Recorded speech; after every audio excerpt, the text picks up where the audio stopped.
What's up and welcome to Party Invite, where we invite you to a gaming community of inclusiveness and diversity. Your party members today are Thomas Ian. Yo, yo, yo. Carlos Gomez.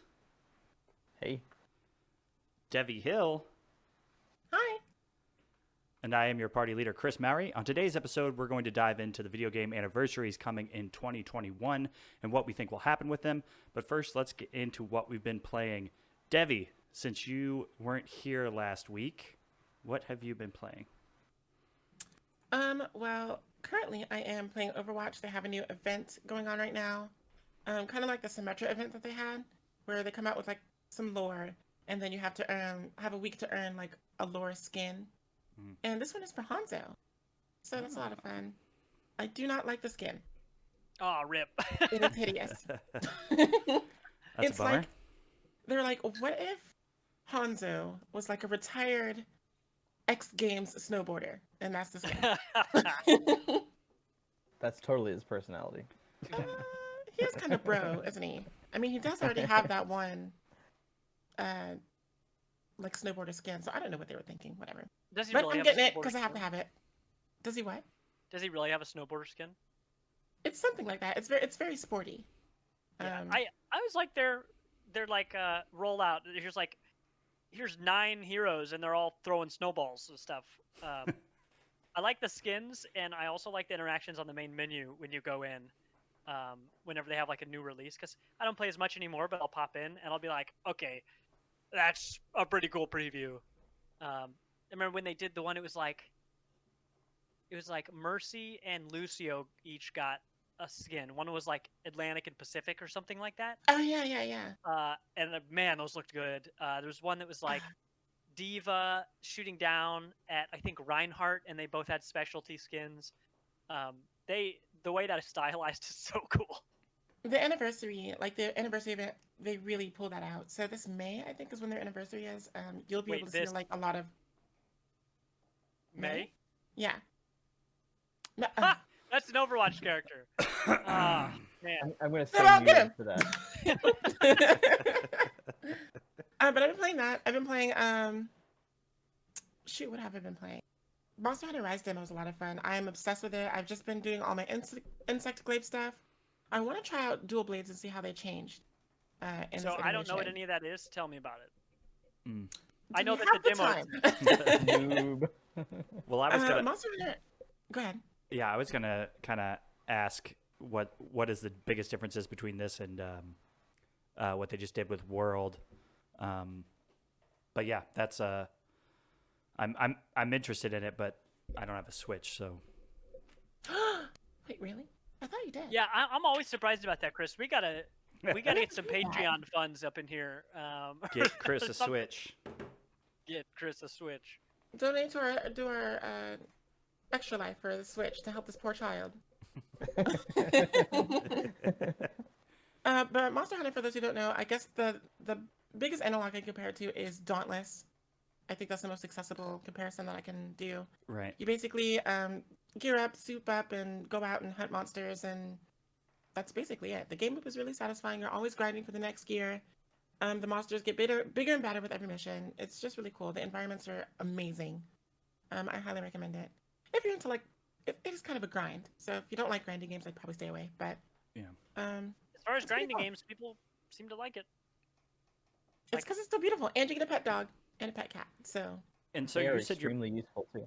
Yeah, you said They you were are. playing the demo. How big is the demo if you're able to like switch around and use different weapons and stuff like that? oh yeah, it's fully accessible. You can try out any weapon you want.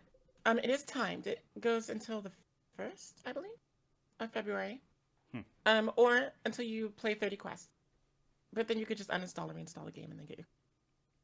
Okay, so I've heard people say that. So when you do that, do you lose all your progress and you just get a fresh slate, or do you keep your progress and the timers just reset? Well, the quests are always the same.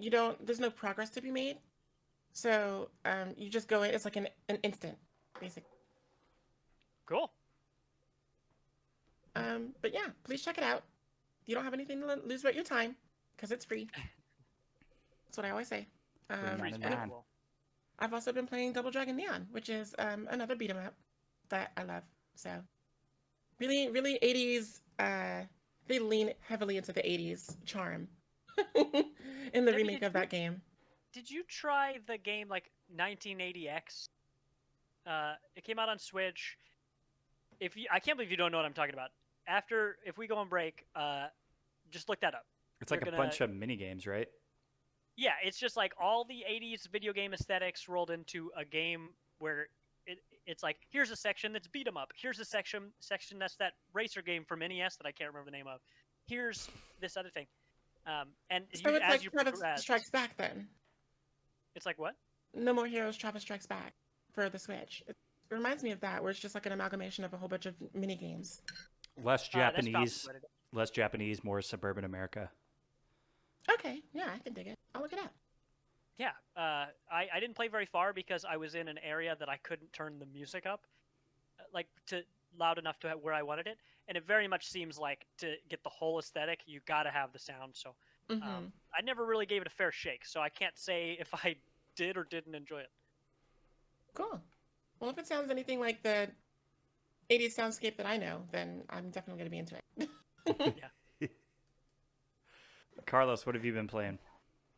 Yeah, I've actually been playing Haven. It has a really great art style, and it's about these two characters that are that kind of run away from their home planet. As of right now, I don't have the full story behind it, but it's really largely a visual novel that has a little bit of platforming style gameplay and a very I don't know how to explain it. It's got a little bit of an RPG battle system to it, because you're playing as these two characters, this couple. And basically the fighting in the game though is just small time battles against these animals in the world that are kind of corrupted. And the whole point is to erase their corruption, and then you just go along your way, like you're trying to fix your ship so you can get out of this situation. There's not a whole lot to it, but it's a very interesting game. It's on Game Pass, and of course I'm checking it out because it's on Game Pass. And I've been trying out my new Razer Kishi. That has taken up a whole lot of my time this week.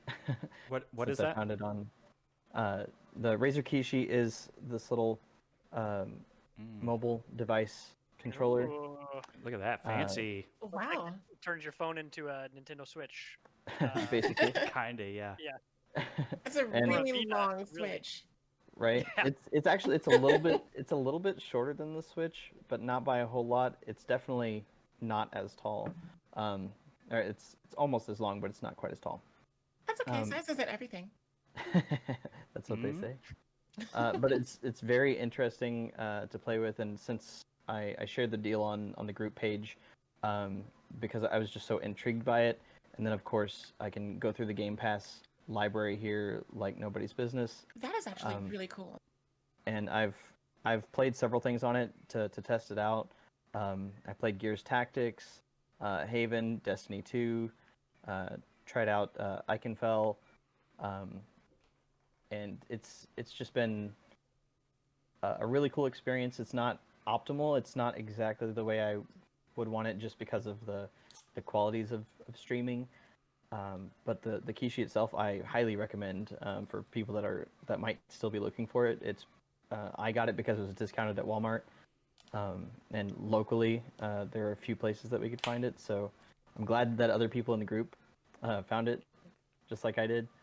But there's so many cool things that are coming into fruition now, and this and the cloud streaming that Xbox is doing with Game Pass, it's just super cool. So I'm I have very excited. I have a couple questions about this. So it's basically you're Yeah. playing off of xCloud, right? Like it's just streaming to your device. Yeah, Um, yeah, it's just streaming straight to it, but I also could boost it a little bit by playing my device remotely, so I can play some things that aren't normally available on the xCloud side of things. Like I can play Madden because I have a digital copy of it, and I could turn on my system and go upstairs and then be playing it remote from my system as well.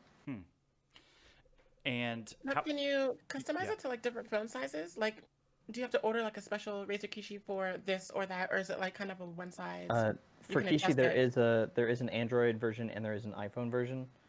But otherwise, like this can fit both of my phones. I have one phone that's 3 years old, and I have one that came out in 2020, and they both fit perfectly fine. Um, so How does it latch on? it's very adjustable. Oh, So it's on the back. I see. Doi. yeah, so this part just I don't want to drop it. It's got this little thing right here, and you just use the tension basically. It's in the USB port. Hmm, That's cool. Yeah. interesting. That and that's one of the only issues I found with it is depending on your style of play, if you really get into it, you might like turn, you might push in on the left side or the right side a little bit too much, and you don't want to compromise your USB port. But Hmm. otherwise, it's very solid. And what's the damage It's- on those, if you don't mind me asking? Yeah, I think the normal price for it right now it started at $100 anywhere like Best Buy and stuff, but it's dropped to 80 in a lot of places. And then I found the stupid deal at Walmart thanks to Slick Deals for $50, and it Oh not my only goodness. comes with the Razer Kishi, but it also came with the Razer Hammerhead Bluetooth earbuds, which are normally like $70 themselves. So Oh my god. yeah, it's a stupid deal, and I've killed those, so they're not around right now. They're charging, but yeah, it's a stupid good deal. If Is you it can still find going? them, yeah, because We Walmart get on our online, computers. yeah, for real, you can't you can't find the deal if you go to like Walmart.com. You have to actually just find it in store and get lucky. So. Mm. But it's super cool, and the Kishi is still available at other places. You can still find it, I think, for $80 at Best Buy. It's been something that's relatively discounted over the past couple weeks. I think after the new year started, I think they started working on newer models or something, so they're getting discontinued. Does it like drain your battery at all? Because it seems to power from the phone, right? It's not Bluetooth or anything like Yeah, that. it doesn't. It's completely powered by the phone. There's a little charging port right here, so you can actually charge it while you're playing if you need to. So Oh, fun. And that it's doesn't get in the way of your basically no hands? frills. Uh, Not really, not particularly. Okay, It's right yeah. there under that button. So Hmm. yeah, it's really cool, especially for those that have Game Pass. I was very excited that it is exactly what I thought it would be. The only thing I wouldn't suggest it for is like anything competitive. Just don't do it. Just because Yeah. why would you do that on your phone anyway? But um, Fortnite. that's yeah, like the sticks aren't bad, but they're a little closer together than you'd want them to be. Like the Switch, I think, has them another couple inches over if you're playing with Joy Cons, and it feels just a little different coming from somebody that's played like 2,000 hours of Switch. It's not quite the same comfortability, but it's close. Is the latency just as bad as it was before with xCloud? Because like when you try to play something on mobile, like say Dead Cells, which you would not, all the games that are available for mobile on Game Pass, you do not want to play on Game Pass because it's not precise, or you don't want to play on mobile. Is the latency still an issue, or have you found it to be a little bit better as of late? The latency since the beta was way worse for me. Um, as of right now, I played the Destiny just fine. The only issue I had with Destiny was, like I said, the quality of the sticks was just a little off. Uh, so I didn't find any latency since it came out of beta. I definitely like the Game Pass streaming. It's quick. And it's all streaming, right? So you have to have some Wi-Fi connection. You can't just like play this on the go, really. Yeah, yeah, you can't just download it anywhere or something like that. No, it's 100% streaming, and it actually has a little active Wi-Fi signal button if you start losing connectivity a little bit. Hmm. That's interesting because a lot of the games on Game Pass, or a lot of the indie games that I find on Game Pass, is not really necessarily something I want to sit in front of my computer and play. Does that make sense? Like, Yeah. I hear that. Yeah. There are a bunch of games that I know would be better on PC, but I just want to play them in my hands. Right. This, Yeah, well, I mean, this that's could why be an I can alternative. tell Yeah. a whole lot on this. Yeah, I think that's really awesome for that because I'm not about to buy an Xbox. I have a PlayStation and I have a PC, but what you're describing sounds awesome for the kind of couch gaming that I am interested in. And I have one more question about this. So something I've noticed when you're scrolling through mobile, in the Xbox app, it'll like show you like what's available on console that you cannot play. Does that like, because I don't have an Xbox console, could I use that to play the Xbox console games or the Game Pass console games? I mean. Yeah, so that is a very good question. Since I have all my account stuff on here, I don't know that it would actually show me otherwise. But right here, this is the Game Pass app, Mhm. and right here it shows you which games are which. Right. And so, if I go to console right here, then I should be able to play any of these as long as I've got the Game Pass. Huh. Wow. That's interesting because there's some Like good the stuff PC on ones won't load up. So there's some good stuff on the console. Like something that is frustrating to me is Planet Coaster Console Edition is available on the Xbox console version, but like Planet Coaster itself is not available on Xbox Game Pass. It's like, well, what's the disconnect there? yeah, like I've got Age of Empires right here. It is exclusive to the PC side, and I can't play it on here. Okay. Hmm. So Interesting. yeah, anything on console you should be able to. I'll have to do some digging on that then. See what that. Yeah, because I guess Age of Empires you wouldn't. I don't think you could play that with a controller. So that would make sense. Interesting. Cool. I'm gonna have to dig and see if that sale is available somewhere close. Yeah, I'm intrigued. Right. What else have you been playing there, Carlos? Or that's it? Haven and That's Razor it for me. Kishi. Yeah, not a whole lot. Like I said, it's really I've spent most of my time just playing different things on it. Mhm. But I Can Fell and Haven definitely. Again, Haven's a beautiful, I'm beautiful looking visual at some novel of the type game. screenshots. Okay, I was gonna ask that if it was, is it more visual novel or is it more like combat JRPG? It's basically? way more visual novel. Cool. There's a little first person section when you're walking around your ship and you're doing things like eating and basically just unlocking more dialogue. That's about it. You leave the ship and you gather a few resources, fight a couple things, and then go back to the ship. It's kind of, I don't know where it's going, but the connection of the two main characters is really the selling point. And that's by the And people it that is made. co-op, right? Yes. Was that? I remember it being co-op when I saw the trailer for it or whatever. It's co-op. supposed to be, but I don't honestly know how it would be. I don't think it's an interesting co-op game. I really do. I would not suggest it for anybody to do co-op. I wish it were. I wish it were interesting co-op. That is, sorry, because as the single player experience, you press like right on the D-pad and B on the main face buttons, and your two characters will do the same attack. Okay. And that's all it is. So it really wouldn't be something that a co-op situation would play well for. I looked up the game, and the people who made it are the Game Bakers. Right. So I clicked on their website, and they're the ones who made Fury. Which is what I was I going to say. love that Yep. game. Because when I saw this, I was like, this looks like the colors of Fury. Like everything pops. Very much. Yeah, I really like the screenshots I'm seeing for that.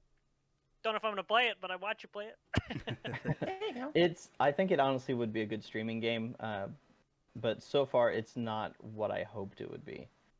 But definitely, I might Hell actually yeah, think about streaming resounding endorsement. it.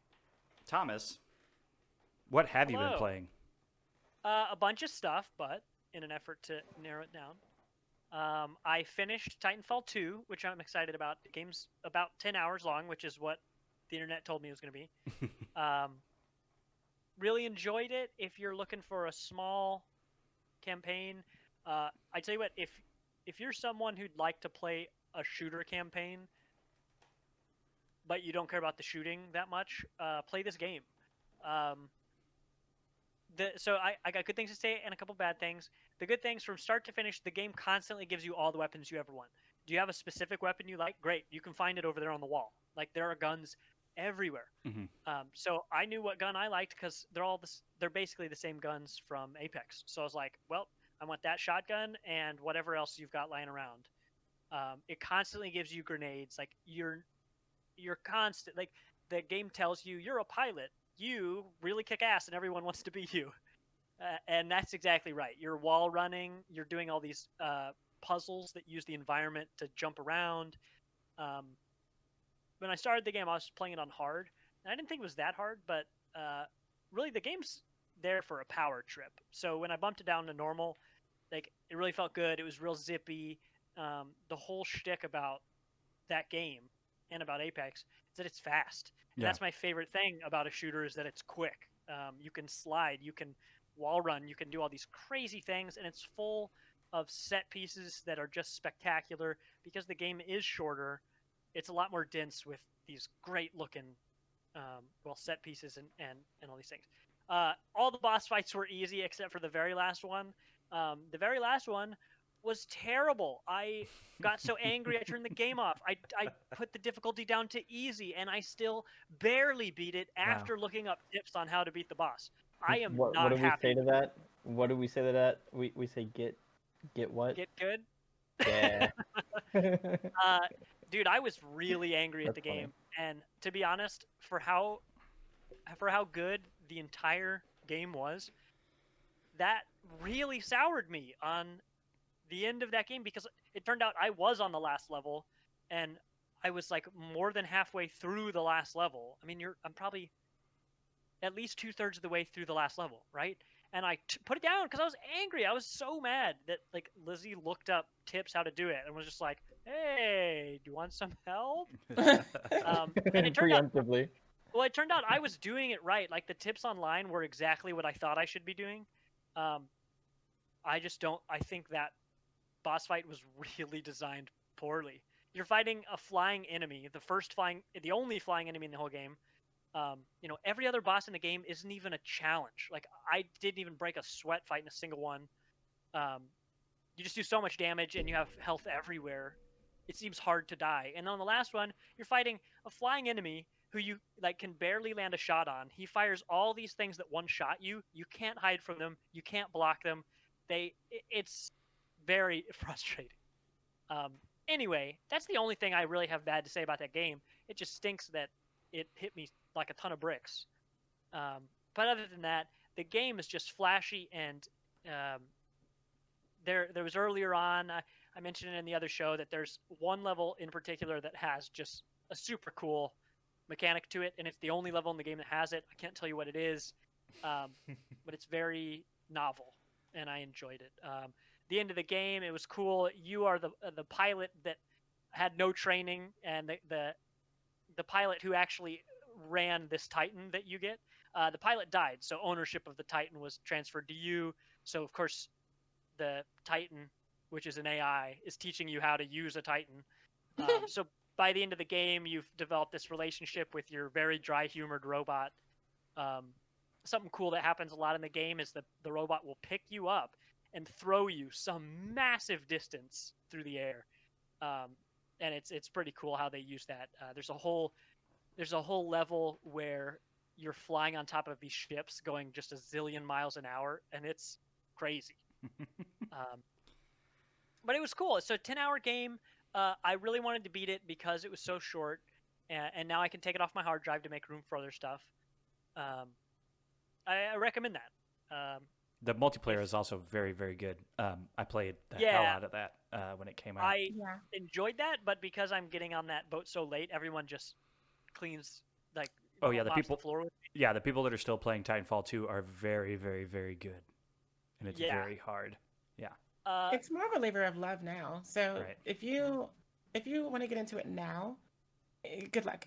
Yeah. Yeah. Because the people Yeah. that are If still I- playing have been in it for like the long haul. Yeah. Yeah, I toyed around with the idea like a year ago or something of getting a crew of even like 5 people and trying to get on and being like, hey, we all suck, but as long as we can suck together, then I think we'll enjoy it because there's Oh, plenty of dear. stuff to do in the game that isn't necessarily the PvP. The multiplayer maps are filled with bots, so you can still feel like you're doing stuff. And I mean, if you wanted to, you could just call your Titan in, and then have your Titan fight on its own fight, and then you stay on foot and pew pew. I did a lot of pilots versus pilots, which is basically Apex Legends with wall running. Yeah. So I did mostly that because I just enjoyed the movement and the speed and the shooting of that game. Like the Titans are awesome, right? Like that's the whole point of the game. But a lot of times when you're in a Titan and doing stuff in multiplayer, you feel like, man, I don't think I'm using this right, or I don't feel like I'm doing as much as I possibly could here. And you're a really, really big target. Right.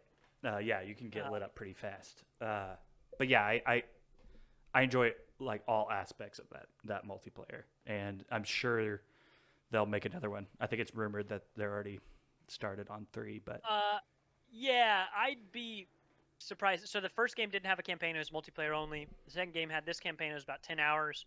Apex Legends here and there has fleshed out its world some more in a lot of different ways.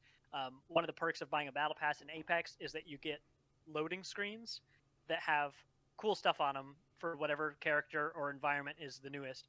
But it also has lore at the bottom, so it'll tell a story of like when Loba came out. It was like, here's Loba's past. When Revenant came out, it was like, this robot's insane. He's killed a zillion people and he's hundreds of years old. Isn't that crazy? And I appreciated that. So they're building this world. At this point, I feel like it's not an if, it's a win. I don't think this is a spoiler. Well, I don't think it's a spoiler. I'm just gonna say it. The final guy, he's not the final boss, but like the big bad, kind of, or a big bad. At the end, he comes up to you. You're disabled, so you can't do anything about it. But he's like, I'm not gonna kill you because I'm not getting paid to do it, and I don't work for free. But here, you can have this, and he throws a card at you that says Apex on it, and I realized, I was like, oh, he's the guy you see at the very beginning of the first Apex Legends cinematic who goes around giving the Apex cards to people to invite them to the Apex games. It's like, That's oh, really so this, cool. yeah. Nice. So that's Titanfall 2. Highly recommend it, and I'm sure you can get it on sale for like $10. It's on sale all the time. It's for cheaper next than to that. nothing. Yeah, It's it's, like- it's it's like incredibly cheap. It's like $2, $2. yeah. Yeah. Checks out. So do recommend. The other game I've been playing is Red Dead Online. Lizzie and I've been playing that together. Just kind of meandering about, riding on horses and seeing what the hell's out in the world. Now that we've just spent some more time roaming, we've seen some more of what you're actually supposed to do in the game. Because we're both Amazon Prime members, or Twitch Prime, I guess it's all the same thing. There are tons of promotions to take advantage of. So every time we log on, it's just like, here's a bunch of free money, like way more free money than we're making from the in-game quests and stuff. So we both have like a ton of money right now, which is cool, which allows us to unlock the professions, I guess. You can go to the collector, and she'll send you around to collect tarot cards. And the way that'll work is you buy a map, you look at the map, and there are 3 marked locations. They're pretty big, and then you go to those locations and you search around for the tarot card. If you went to that place without the map, you could still find it. So I assume if I looked up online the locations, then I could just find them, because when you walk around, you'll feel your controller pulse. It's the same with any hidden collectible in the game. It doesn't matter what type it is. So there's this nice element of walking around and just exploring places that look interesting, because there's a pretty good chance there's going to be a collectible around. And we're really enjoying that element, that we're able to play pretty much however we want and constantly be finding new little things. Because we're playing that game for the exploration and the collecting stuff. Yeah, it's cool. If you like the single player, I mean, it's not story oriented, but if you have people, I think if I was playing by myself, I wouldn't care pretty much at all about this game. But if you do have people to play with, it seems like a pretty fun social experience. And there are 2 of us playing. It seems like there are 2 posse sizes. Posses aren't totally like guilds, but kinda. It's confusing, but you can either have a 4-person posse or an 8-person posse, and man, I mean, I wish we had more people to play with because it seems like there's a lot of fun stuff we could do. You start quests together. Your posse leader starts a mission. This guy's like, "Hey, they took my boat. Go get the boat." And you go over to this area, and you get a full reward if you get the boat without killing anybody, or you get a partial reward if you do kill people. Well, Lizzie and I died 3 times between us. We ended up killing some people because we realized we're not nearly good enough to get out of there with only like punching and lassoing people. That does not sound like a good tactic. Yeah, I don't really know what we were supposed to do. It's not like cowboys have tranquilizer guns. You punch them, I lasso. I mean, like, they do. what? They can tranquilize you forever. Right. Yeah. So, yeah, I'm interested. Each time we go back to that, we discover more. I finally figured out the very important ability from single player, which is called Eagle Eye. You click both sticks in on the PS4, and it basically gives you the sense. You look around and you can track animals with it, or if there are herbs nearby, there are sparkles all over the place. Yeah, when we didn't know how to do that, we couldn't find anything ever. So I just had to look in the controls and be like, oh, right, this is a thing that exists in this game. Right. I forgot, and the game doesn't realize that I'm an idiot and don't know how to play. Because the first time it taught me, the first time it taught me was like 2 years ago. The game doesn't really recognize that I haven't played in ages. So I don't really know what they would do to fix that. It just took me realizing, oh, that's an option, and going into my controls to find out what it was. A lot of fun. I'm interested in going back and doing a little rootin' and maybe even a little tootin'. And a little bit of shooting. Now, man, Maybe a little bit of scooting. That's how you know it's a good game, though, is when it has that, like, the sense. So, like, the Witcher sense in Witcher, the Assassin's Creed sense, whatever it is. Batman, the Arkham series has that. Red Last Dead of Us. have it. The Last of Us, like, everything. Spider-Man. So, and you'll track something, and it'll track a giant turtle, and it says, hey, if you want to get the most value out of this and not damage the carcass, you need to use arrows. And I'm like, okay, I've got arrows. And so I shoot the thing, and I think I need to shoot it in the tail or the head or something. Every time I shoot it, it's just like, wow, this carcass is destroyed. You dummy. But that element of like figuring out what you're tracking, figuring out what, you need arrows with small, what is it? It's like small game arrows. Or I need a varmint rifle, and I haven't found a place to buy a varmint rifle yet. But that's okay, because I think I'm supposed to level up a little more. I haven't even unlocked fishing yet, but that's okay, because I barely know how to play the game. So I think they're right to kind of gate a little bit of that stuff. Yeah. I'm excited. So I probably won't talk about it next week, but I will have things to say about that in the future. I'm hoping, since the game is like $5 or $10 or something, if you want only the online version, I'm hoping I can rope some people into this. Mm-hmm. Because really, I think the more people you had who you could talk to, it would exponentially become more fun. Yeah. Yeah, I've heard good things about it. I just haven't been back since the very beginning when there wasn't much to do. And it doesn't really tell you what to do. You're just supposed to wander. You're supposed to look at your map and say, oh, I wonder what that stranger has to say. And then you walk up and it says, hey, your posse leader who's 5 miles away needs to come over here and start this quest. Oh my god. But sometimes it'd be like that. It do. So I have been playing a game that I've been putting off playing for a while. It came out on Game Pass not too long ago. I think it was last month. It's called Monster Train. Yeah, boy. So while playing this, I realized something, that all video game card games are good. I don't think I've ever played one or like heard of one being bad, except for maybe Artifact. And even the people that played Artifact were like, this is good, but monetarily this sucks and is terrible. Yeah. You don't actually play with cards, you play with dollar bills. Right. But the more I thought about it, I'm like, so Slay the Spire, Griftlands, which was in my top 5 this year, like Monster Train, like all of these games, Gwent, all of these games are excellent card battling games, and I just feel like if a card battler comes out, it's good. And if it's otherwise, like you just don't hear about it, just like kind of disappears into the ether. But so, okay, Monster Train. You are,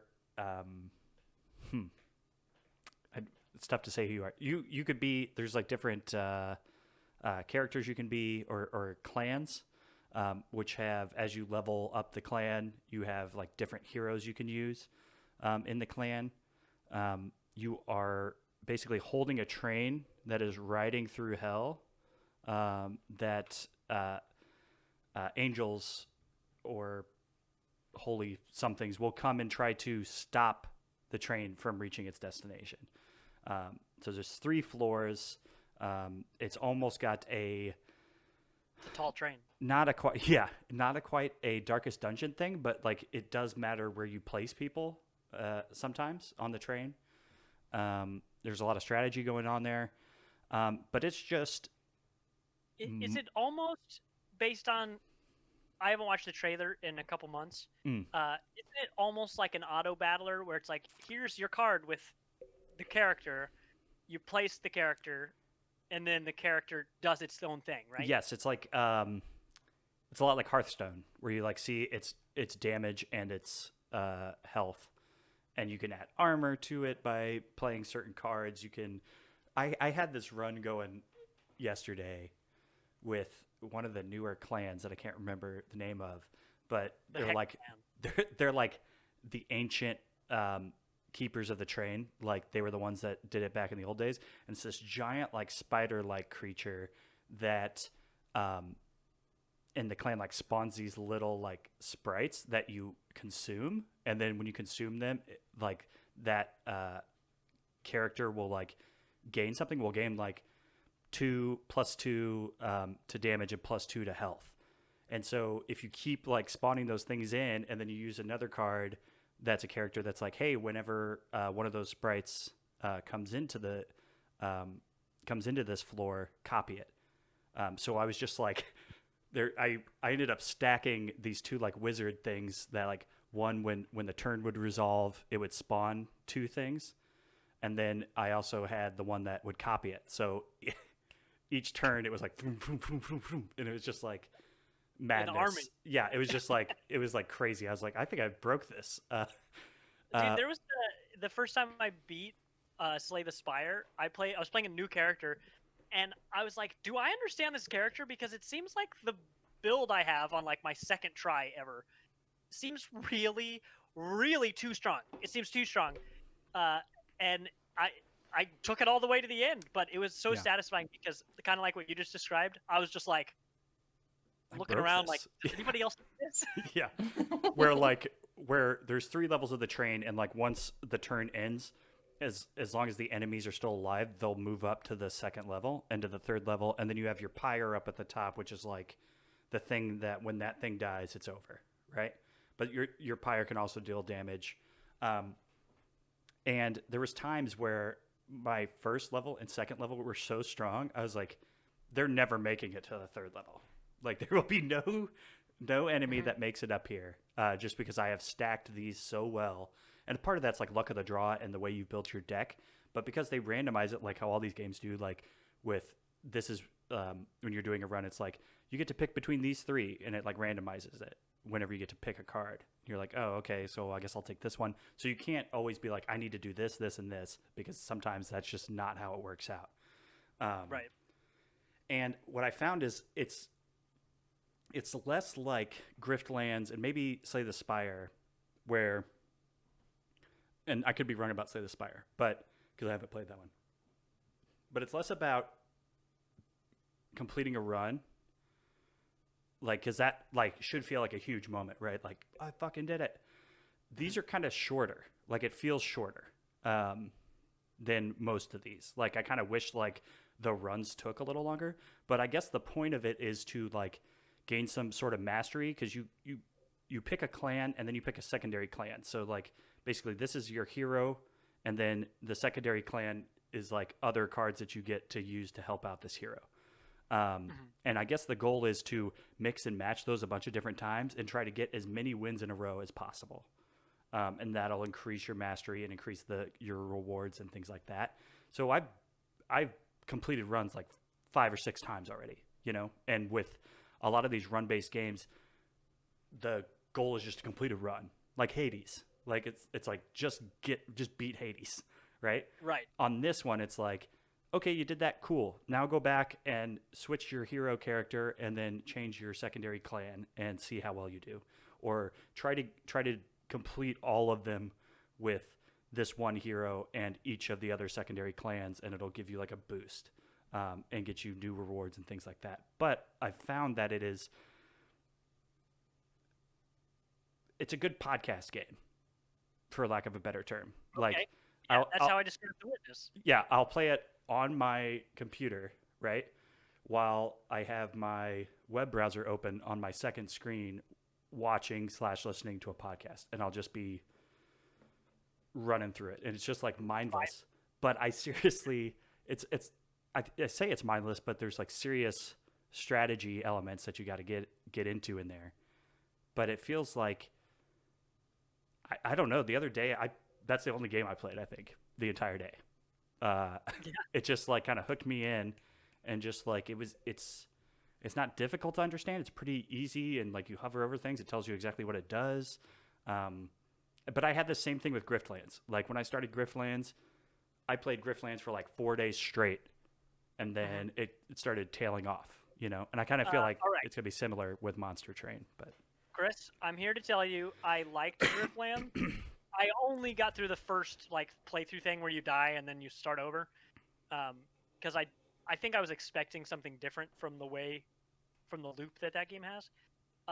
I'm here to tell you, Slay the Spire is a much better game than Griftlands. I had fun with Griftlands, but dude, Slay the Spire is really good, and especially the way you're describing, you want runs that are a little bit longer. That's that game, and like I've beaten it one time, and I've come close a couple other times, but I have put a lot of hours into that game, and most of the time, I think I'm doing really well, and then I get on one fight, and I'm just like, I messed up. Yep. It's too late to turn back, and I get crushed. That happens in Monster Train. Like once you start getting through to like the last couple, you'll like know if you have a chance on the last one. Like it's like you're like, well, this is screwed. Like I should probably check and see if I could just quit or just like restart at that point instead of just like wasting my time for the last like 20 minutes, you know, because you just know there's no way you're gonna survive. Yeah, in Slay the Spire, you have characters. There are, I think, 4. There are 4. characters. Yeah. In Slay? And and as you play, the further you get, or something, I forget if you get experience per kill. I think you get experience per level that Per you floor. get. Yeah, per floor. But trying to get through a fight that you think there's no way you can win can sometimes pay off. I mean, usually, if you think you're going to lose, you're probably going to lose. But some crazy stuff can happen in that game, especially if you get like a potion, which exists outside the bounds of your deck. Some weird stuff can happen, but yeah, definitely recommend that game. And Chris, I will buy you Slay the Spire on Steam if it comes. Well, it's on Game Pass. I can play it. I'm into It's Monster so Train good. right now. I will say in Griftlands, What in Griftland's defense, hold on. In Griftland's defense, the reason why that game is great is the RPG like of it. It's not just a card game. They're like, you are a character playing through a story that, based off of decisions that you make, it'll change what happens. And characters will like you less, and there'll be buffs and debuffs to that. That part of that and the art style of it really like grabbed me. Sci-fi, I love that That stuff. is a podcast game for a little bit, because I don't think I did give that game a fair shake. I don't either. It wasn't what I expected. But yeah, maybe I should spend more time with that, because there was a lot that I liked about it. Because once you And I heard you unlock liked once you unlock the second character, it's completely different. And like where, I'll say you that like flip the coin, right? right, yeah, the second character in Griftlands, he has a coin that he flips. It's like his like it's almost like his Two-Face kind of thing. But when he does that, it gives different abilities to certain cards. So based off of if it's on tails, it'll do something, and if it's on heads, it'll do something else. Right, which like you said, it's almost like you're playing 2 decks. Right. Which, Well, yeah, and that it's 2 decks because you are also combat in speech and actual combat, which is different. But I will say that Monster Train, it never feels like the characters are that different. Like, yeah, they do different things. The only one that there was a couple of them that seemed like I started figuring out like, oh, if I have an imp deck and I keep getting imps, then I can there's like a card that like does 100 damage or whatever it costs 1 less to play per imp in your hand or in your deck. Those kind of things are a little different, but like the base like gameplay and like combat is always the same. It is always okay, I gotta boost this specific character's attack or their armor to make sure they last long enough to get through this run. So that it doesn't really change that much, but it's so well done that it just kind of keeps you in it. Yeah. Yeah, I never like. Cool. Yeah, I need check it to. out. I think I have to re-up on my Game Pass, and decide if I think Discord Nitro is a thing that I want to pay for. I don't still know really what Discord is. But it came with 3 months of Game Pass, and it was worth it for that. But yeah, I need to Wait, was re-up 3 on months that. already over? Like when they did that deal or whatever? Has it really been? So yeah, 'cause Oh I my think it was gosh. the Yeah. 15th, which is as of recording is tomorrow. Mm-hmm. So yeah, I think I'm gonna lose access to that, but I'm gonna repay for it because yeah, Monster Train I definitely want to play among like the zillion other things on here I'm interested in. I've also been playing Kentucky Route Zero, which I just finished the 3rd act or Act 2. I finished Act 2 today. And that game's gonna get sad. I have a feeling. That game's gonna get real sad. It already is kind of sad. It's an adventure. An adventure game where you're kind of picking the dialogue options, and everything has this like kind of weird sense of like fantasy elements or like mystical something going on, but it like just takes place in Kentucky. So The there's most magical state. most magical states. It just like has this weird like surrealism happening. Like I was walking around this museum in that game today and like reading stuff, and it's like you like get told like, hey, this doctor you need to go see because your leg is all messed up.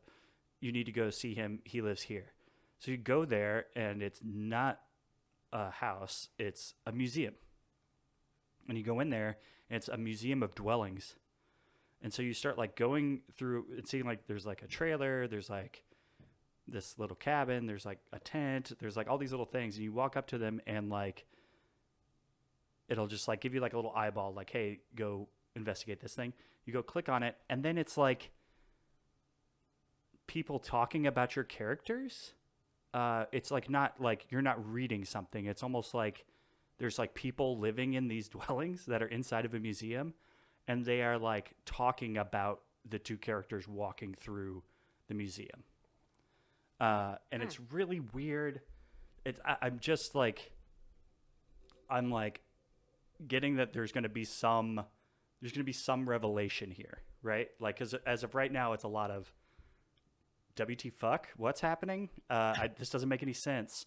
But there's going to be a revelation at some point that'll make things start connecting and start making a little more sense. But it's kind of interesting how you kind of pick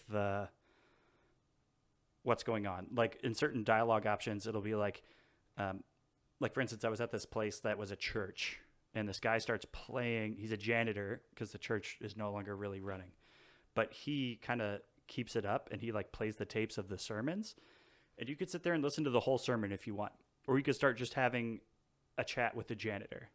So I listened to like the first part of the sermon, and I was like, oh, whatever, Jesus-y, whatever, I'm good. Then like the other option was like talk to this janitor about whatever. So then we start talking about all this stuff, and it like I love your description. it's hard to explain. It's like very like small talky, like just normal conversation. But you feel like there's going to be at some point there's going to be a aha, like so like having conversations with people is like they're very mundane and almost like nothing happens, you know, like real life. But I feel like the more I go into it, more things are going to be revealed to me about it. Like I just like flew with a giant eagle. I don't know what the fuck's going on, but I'm enjoying it, and the music in it is great. There's like this whole weird sequence that I did where I'm walking through a forest, and you're seeing all those houses that you saw in the Museum of Dwellings, but like when you pass by, like some of the trees and stuff are in the foreground and in the background, but like in between the spaces you'll see like a building, and then when you cross over, that building's gone and it's just the forest again, and like things like that. Like it's like playing tricks on your brain. Very heady. I still don't know what to make of it, even already playing through 2 acts of it, which is probably, I don't know, 5 hours or so, maybe. I don't know. Probably not even that. Do you know how long? Making a guess. Do you personally know how long the game is? No, I do not. Something I do wish I understood a little bit better about the game was like, what is it? You know, like what is this game? Because like a part of me is like, this world is super fascinating and interesting. Like I kind of just want to go into these places that it didn't say to go to, but I just kind of want to go over there and see what's going on. But so far, that has yielded 0 results. So there's like when you get to this bureau at one point, and you get to pick the levels of the bureau that you're going to. It's like first floor clerks, second floor conference room, third floor bears, fourth floor archives. And when you ride the elevator up, it like shows you what's in the rooms. And on floor 3, that's just bear. It's just a bunch of bears. And I got off on that floor, and like it didn't seem to. I'm trying to remember if I got off on that floor, but it didn't seem to have any reaction. Or I go into the conference room, and there's a bunch of people in there, but I can't talk to any of them or do anything. And I wish it was like more laid out, like, hey, like exploration is not at all what you should be doing. Like just fucking mainline this thing. But every time I'm like, maybe there's something over here, I keep trying to, and it just like invisible walls me, you know? And I'm like, man, I feel like there's more here that I should be interacting with, like possibly picking up a note or like a something. Yeah. So it almost feels like it should be just a little bit more on rails, being like, hey, don't go over there. Like, stay in line. Yeah, just like grab my hand and just guide me. Yeah. Because that's funny. It sounds like you are the character who's in everybody else's background, right? Yeah. Like, it sounds like you're the, like, it seems like nobody cares about you. I mean, right? It doesn't seem like you're some protagonist that is like the hero or something. Well, like you're just somebody. So the main character is a guy who works for an antique store that's trying to make a delivery to this road that doesn't exist. And so you like start talking to people in the area and start like going around the community and trying to figure out where this place is. And there's a lot of weird mystical shit happening that, like I said, hasn't come together yet. But yeah, you really aren't a main character, but there's like weird things where like I came back to the bureau today to like talk to this lady and be like, hey, we didn't find that person we were looking for. She's like, oh, well, I can classify you now or something. Or you can keep looking around. And like the first option was like, keep looking around here for a little bit or do this thing. And then when I went to go look around, there just wasn't anything to do. So I'm like, why even give me that option to go? Or if there was something to do there, I missed it, right? And it was in that bureau area with the bears and all that. And I like went into the clerk's area. Nothing was interactable. And I'm like, why is it wasting my time? Like, don't waste my time. Like, just guide me along the story. or like I've not explained. I've expressed that to Lizzie a lot over the past couple weeks. It just doesn't feel good to feel confused, to think like, did the game do this on purpose, or am I doing it wrong? Yeah, am I missing something, or is it just kind of like giving you the illusion of making a decision here when really the only decision is to go along with the lady and not waste your time walking around this area for no reason? Well, Chris, yeah. can I tell you? Okay, so I looked up some information on this game. It came out in 2013, at the very beginning of the year. It didn't. Well, okay, no, it didn't. Okay. The first The act. 2P edition. Oh, that's right. The first act came out in 2013, and they were working on released this game for ages, right? Yeah, and So episodic on top of everything else. it was, Yeah. but the full release of the game, like the 1.0, it's done, was TV edition that came out this past year. Okay. Yeah, that's wild. The picture on this website for this game, it says Kentucky Route Zero, a game by Cardboard Computer, who's the developer. Yep. This picture is a picture of a dog with long ears with Yep. a straw hat pulled over its eyes, Yep. and it looks like he could be a farmer, but it's like a real dog. It's not an animated dog. Yeah. Like, this is a funny picture that has been painted to me of what this game is. Well, so that's Blue. That's a dog that's with you. That is not your dog, but is just with you on the road. It's like the dog of the owner of the antique shop. So yeah, it's interesting. I feel like it's gonna definitely go some places. And when you were like, Thomas, this isn't conducive to fun, I don't think this game's supposed to be fun. I think this game is supposed to tell you something, or tell you a story, or both, right?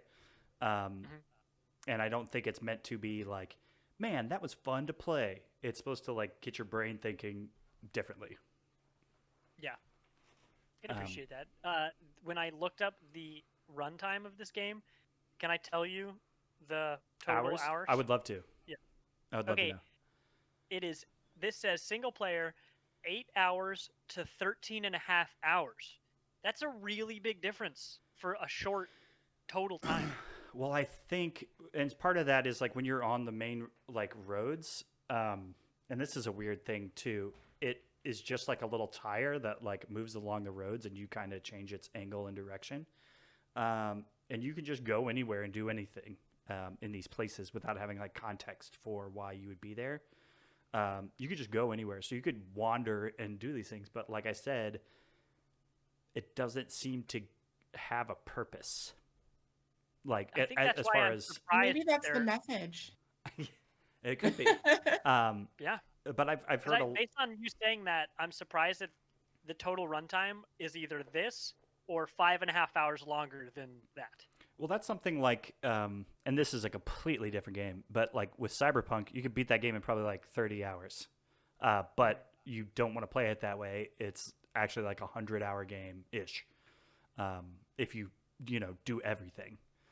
But yeah, it's like I've played a lot of adventure games since Mutation was like one of my favorites. I've been like, I want to play more of those. Those seem like really fun, meaningful titles that you're just there to hear this story.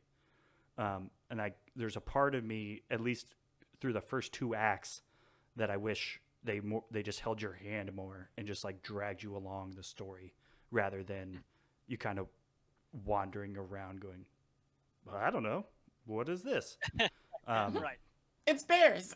It's bears on level 3. Definitely.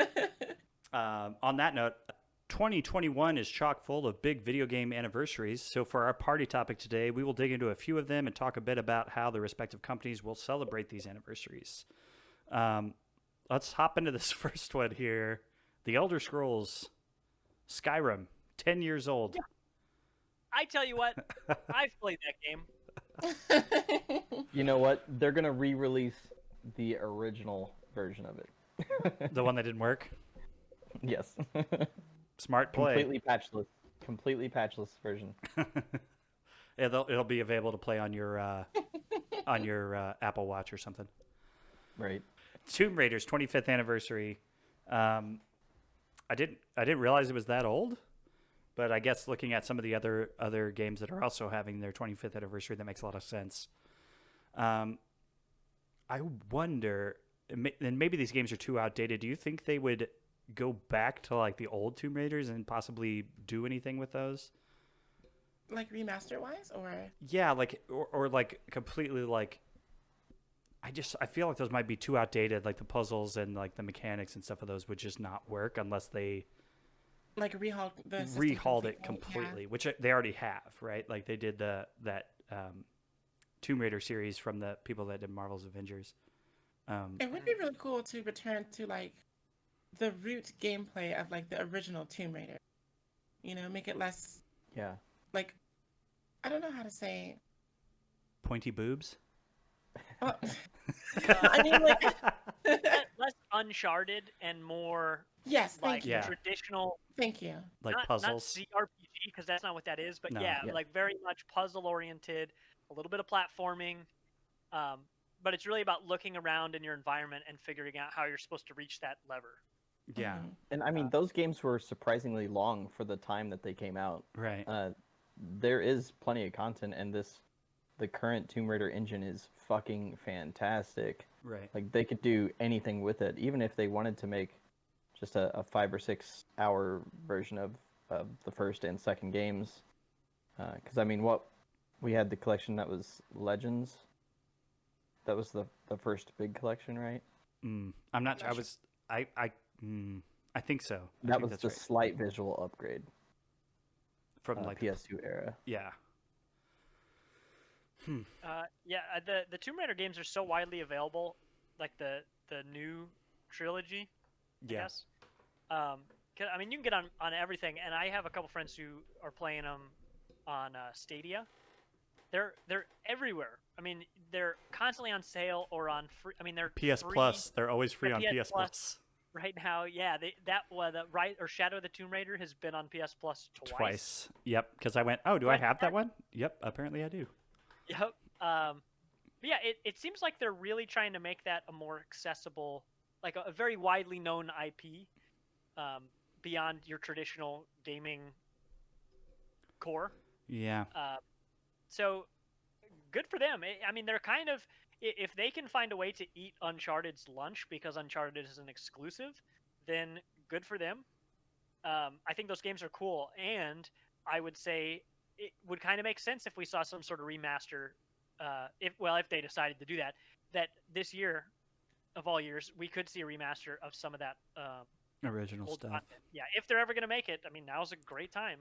Yeah. I'm almost thinking that the Tomb Raider ship sailed, just like they had the movie that was not received well, and then they had these games, and then by the third game, I feel like when that came out, people were like, "Okay, like it's just another one of those." Like there wasn't anything too fancy about it or new or updated visuals really, but as far as I could tell, there wasn't. I'd be interested to see what the numbers are on there, Yeah. because something I like to remind myself is that there are a ton of people who play games who the four of us, will never run across. People who never listen to podcasts. They don't know anything about the industry. They don't know really anything about anything except that game looks cool. I'm about to play it. So I'd be interested to see the metrics of how many people have actually played that third game. Because the way that some of the trends in gaming I've seen recently have gone, there could be a ton of people who've played that. It's just none of them, like a small amount of them, are critics and traditional gamers that I think the four of us fall into. I think I'm gonna go on a mission and look that up. Yeah, I mean, it was just bad timing for the most part. It was coming out with all the other open world stuff. I mean, Assassin's Creed, Just Cause hit the same wall at nearly the same time. This sequel movie has been canceled or at least indefinitely delayed. They've got mobile games that are still going strong. So this article is from 2017 on Destructoid. It says the last two Tomb Raider games have combined for 18 million in sales, Yeah. which isn't bad, but that's not That's true, Uncharted but levels. because everything has been free for so long, that's what I'm interested in. Because if you can get it in people's homes, then the franchise will live on. Right. I mean, they cut it short on Game Pass because of that. They seem to get a lot of people on Game Pass, and then it went away, and then the PS Plus deal happened, and I think it's going to be back on Game Pass very soon. Whenever the new PS Plus thing goes away. Now here's Honestly, like if you think the formula is getting old now, it's the perfect time to bring back the old formula and like make it new. And here's a more recent article from friend of the channel Rebecca Valentine in February of 2019. Shadow of the Tomb Raider ships 4.12 million. Lara Croft's latest adventure got off to a weak start for Square Enix alongside Just Cause 4. Oh, that's funny. The article I'm looking at right now, I was like, wow, that's the same number. Oh, the citation is Reb's article. Nice. So, that's funny. like I said, it just felt like it kind of tailed off there at the end, but definitely could be due for something big, especially for the 25th anniversary, or maybe they wait till the 30th anniversary, but who knows? Yeah. Another PlayStation 1 era game, Resident Evil's 25th anniversary. So they're popping this year, right? Yeah. Yeah, that's a big one. Yeah, it seems they're firing on all cylinders this year. Well, they have the new 8, or Village, however you want to say it. Which I want to point out, Village. the way they unveiled that with like VIII, or it's ILL, right, was just top notch. Like, Nailed it. I don't know what they're gonna do for 9, but from like a design standpoint, love it. Yeah, very cool. It's going to be a giraffe getting fellatio from a man, but it's going to be upside down. Oh no! Whoa! That's what's going to happen. Carlos, He's going to bring that in you let him in here. because Jesus. I can talk about Resident Evil all day. But we cannot talk about bestiality all day, so you button that mouth. That's right. I feel like that's an inside thing that I don't get. Do you not remember? That's the Resident Evil 6. That is a Oh, meme. that's right. That's That is right. the I was whole like, it's thing. on the tip of my tongue. Yes. Like that sounds familiar to me. And just flip it Okay. over. That's what they're going to do for the next one. Oh my gosh. Oh my gosh. It's all coming back to me now. I am afraid to ask any more questions about that. I'm so scared. But let's talk about Resident Evil. So 8 will be coming out this year. Do you think they do? They've already done the remasters. I'm trying to think of what else they can do. Do they do like the Code Veronica stuff? Is that the one that was on GameCube? Or what was Code Veronica on? For Code Veronica was PS2 when they made Code Veronica X with the Dreamcast as well. So that's definitely got to be coming. But the leaks earlier this year that I did regrettably have to look at just a little bit,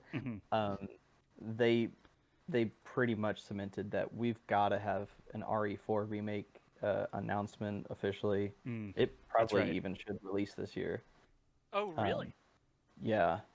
Code Veronica, I would hope we get an announcement, but 4 makes more sense since they did 2 and 3. That. I've never actually played a Resident Evil game. I have or will play 7 on VR because I heard it's like poop your pants scary because you can like turn your neck and like see around corners and stuff. But Resident Evil 4 was the first time I ever like was totally content watching a game. I remember I was in high school. I was drinking Dr. Pepper and eating pizza on a couch. And for 8 hours, 3 of us watched my 4th friend just play this game. And he kept being like, do you guys want to play? And we're like, no, you keep going. Keep going. And that game was awesome. That was such a cool experience mixing zombie horror, but also some other stuff and some cool shooting mechanics and some like QuickTime now events. what I understand to be QuickTime events and like Capcom style storytelling. I would definitely play that game because I never saw the end of it. I think I saw the first half, maybe 2/3. But if they released a remake of that, that's the first Resident Evil game besides 7 that I ready to buy. Like I'm ready to go. Yeah, I just don't do If you're- well with with horror games. Like Mhm. BioShock 1 is about as horror-y as I'll get, and I played Dead Space 1 too, but that got to be such a chore of just like saving every 2 seconds that I was just like, I can't fucking do this. It's just too much. That face is so scary. Yeah. And I don't BioShock do is horror. scary I for, just like, played the first like scariest 45 horror game. I think BioShock Yeah. 1 is incredibly fucking scary game It's for really most of it. scary for like an hour, Yeah, and then it's just like, all right, now shoot fire and bees at people. right. Yes, yes. True. But yeah, I watched my old roommate play through 7, and I was like, that was okay. Like just watching him play. But like being in that or playing that in VR is like absolutely not. That's not happening. And We gotta make it. Village looks cool. We'll trap you in, Chris. Village You're looks playing cool, VR. but same kind of deal. I don't know that I can bring myself to. But I'm interested to see if they do the remake of 4, because 4 has been released on everything. Like I'm pretty sure that's available on Switch right now. And Yeah. I mean, That looks correct me if great. I'm wrong, but it seems like that game is held up pretty well. I mean, I've watched people play that Mm. now, and I mean, it seems I solid. would- I don't have the controller in my hands, but since you and Lizzie like Abby Russell's content, I would look up Abby Russell playing Resident Evil Playing, 4 with Dan Reichert on Giant Bomb. oh, you're right. I did watch a good chunk of that. The I story really did not watched hold her- up. Oh there's some, yeah, there's that some doesn't just surprise me. weird Capcom-y Resident Evil, like weird I remember demon the baby real stuff. short Throwback. villain guy Yeah. at the end. Yes, yes. Like a Napoleon stand-in or something. He's Yeah. pretty funny. Yeah, that kind of stuff. There is one there. No, speaking of, because this is made by the same guy, I think. Did the original director of Resident Evil? Didn't he do Evil Within? Shinji Mikami. Yeah. I've always been interested in that series, and that's always been one I've been like, hey, I might mess around with that, and then I just have never played Evil Within. How Chris, I've you're always gonna have wanted to to. draw me a diagram where your line is, like where you're like, There's I just like this something. kind of thing, but I don't like this. Well, Evil 'cause- Within is like Resident Evil meets Saw, right? Like you're constantly it seems- almost having It's barbed kind of- wire driven into you or something. Yeah, but it Yeah. seems less like scary and more just like horror movie madness. Like Splatterhouse. Yeah, like it doesn't seem as scary. I could be totally wrong, and it could Hey, make me poop Chris, myself. But if you need assistance playing that game, I will back you up. I There we will go. help you play that game. look at all this content we're lining up. Okay. What do we have here? What is this? Including basically 30 games in Yeah. 25 years, including Game Boy Yeah. Color's Gaiden. I just wanted to, if we're gonna talk anniversaries, I just wanted to put in my love of it and just remind everybody that I said basically there's been 30 games in 25 years, but there's been so many re-releases and You mean 30 and Resident remakes. Evil games? Or Capcom? Yeah. What are you talking Yeah. about? 30 Resident Evil games, but it's No kidding. but it's just the I did technically count re-releases and stuff like that, remakes, but the fact that this series runs the gamut of Game Boy Color, DS, 3DS, along with all the current systems, and basically the only thing it's missing is Super and NES, because it actually Resident Evil 2 was pitched to be on the Game Boy Advance even. It didn't That's make it, wild. but it almost happened, and I think that's so amazing. What does a handheld Resident Evil game look like? I mean, these are real things that exist. What? Not, Yeah, I great. played the DS version. The DS version was actually it's Dead Silence, and it was Resident Evil 1, just with a slight 3D upgrade. So it looked better than the 64 version did. It was relatively clean, and honestly, playing it with the stylus was legit. It's really cool.